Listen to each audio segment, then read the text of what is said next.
დღეს აქ მოვიდა, ეს ჩემი ახალგაზრდობის ხალხია. მე გავიხსენებდი კიდე სერგო ფარაჯანოვს, იცით? აი ჩვენ ერთხნისა ვართ სერგოსთან ერთად და აი ბავშვობაში სულ აქ თამაშობდით ხოლმე სერგოსთან ჩვენ სახლში, აი ჩვენ მეორე სართულზე ვცხოვრობ და პირველ სართულზე ცხოვრობდა გამოჩენილი მომღერალი დავით ბადრიძე. ეხლა ახალგაზრდობამ ალბათ ხო ბევრმა არც იცი და იყო არაჩვეულებრივად კარგი ტენორი მომღერალი. ეს გოგი ოჩიაურმა გაიხსენა და ნავთისკლადიო თან მორიდები თქვა.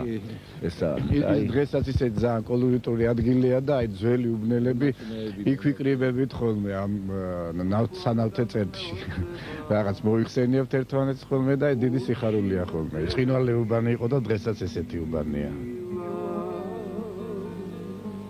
შენი ზომა გონდება შენი